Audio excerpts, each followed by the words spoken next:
Hello, assalamualaikum guys. Welcome back to Anglais Wolof ci Wolof fast English in Wolof ngeen ci ànd seen coach Bamba. So guys, tey suñu leçon bés bi dañuy indi benn dialogue bu am solo lool boo xam ne di nga fi jàng ay baat yu bees, ay expression yu neex lool. Alright, kon su fekkee yaa ngi soog gis suñu vidéo, su fekkee yaa ngi soog a ñëw si chaîne bi nga bëgg jàng anglais di ko jaarale ci làkkub Wolof, abonneel bés cloche notification su ko defee bépp leçon def vidéo buñ dugal nga mën see teel a jot. Okay guys, let's get down to the lesson.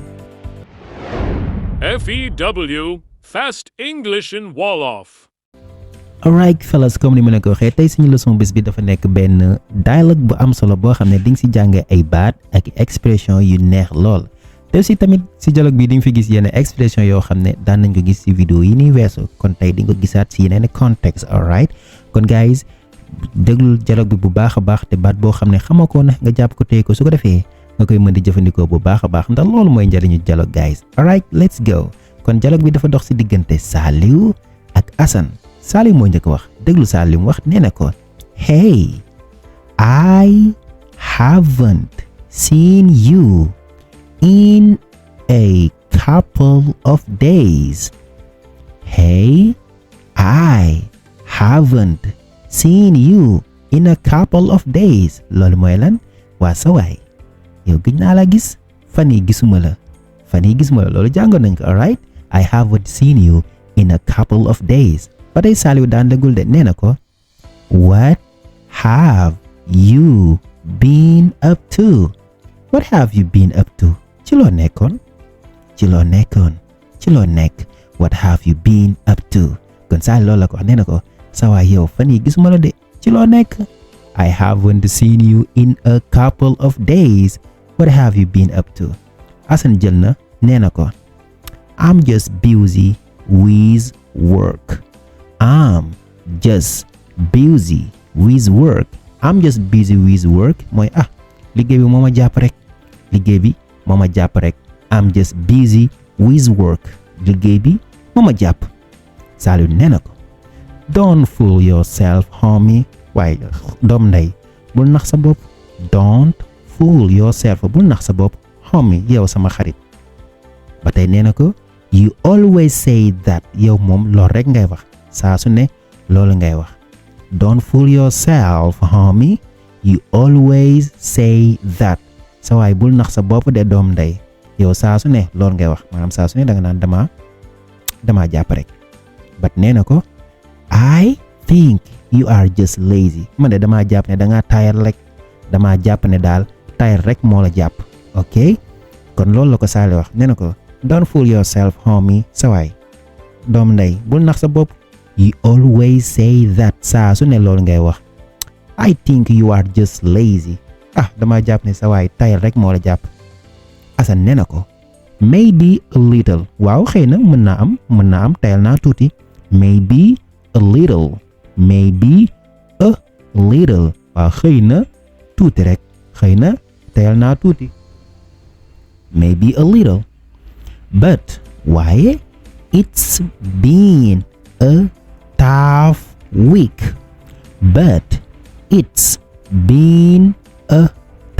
week. waaye nag semaine bi dafa metti woon lool. semaine bi ñu nekk nii daa metti, xëy na liggéey bi moo ko jàpp moo tax mu wax loolu. but it's a tough week. waaye semaine bii nii dafa metti. ki nga Assane loolu la ko dox, nee na ko maybe a little. waaw xëy na tuuti rek, but it's been a tough week. waaye semaine bii daa metti lool, semaine bi dafa tar. Saliou ne ko don't make excuses. bàyyil sa lay, bul fi lay de. don't make excuses mooy bul fi lay. jàngoon nañ ko. everyone has busy days. fii ñëpp a jàpp, fii ñëpp a am jour yu chargé, fii ñëpp a jàpp. everyone has busy days. Assane nee na ko that's true. waaw loolu dëgg la moom. that's true. loolu dëgg la. but waaye I can't stand this anymore. waaye lii moom mënatuma koo supporter. but waaye I can't stand this anymore. lii moom mënatuma koo supporter. nan laa la waxoon si I can't stand this? mooy mënuma supporter lañ sa waxoon I can't stand your attitude mënuma supporter sa jikko neexuma waaye soo waxee ne I can't stand this anymore mooy lii moom mënatuma si dara mënatuma koo supporter I can't stand this anymore kon boobu jàppale ko bu baax ba tey Assane daan dégul de nee na ko I need to manage my time better I need to manage my time better damaa war a defaraat sama temps damaa war a defaraat sama emploi du temps damaa war a defaraat sama temps I need to manage my time better ok Saliou jël na nee na ko so I'ma holler at you later I'ma holler at you later loolu nag façon tàggatoo la boo xam ne américain ñoo ko jëfandikoo lu bari I'ma holler at you later mooy ci kanam ñu jokkoo voilà ci kanam ñu déggante mooy catch you later rek ok I'ma holler at you later si kanam ñu jokkoo si kanam ñu déggante ba tey daan dégul nee na ko page me when you get home right page me when you get home right soo yeggee kër ga danga ma bippe de right mooy dégg nga page me when you get home right soo yeggee kër ga danga ma bippe de dégg nga right fii nii lu mu fi taxawee dégg nga moo tax right dafa bëri ay signification guys ok mais bi dinañ si indi ay leçon page me when you get home right soo yeggee kër ga danga ma bippe de Assane nee na ko you got airtime you are just too stingy to call me with it you got airtime am nga crédit de am nga crédit you got airtime am nga crédit you are just too stingy to call me with it danga ma see naya woo am nga crédit de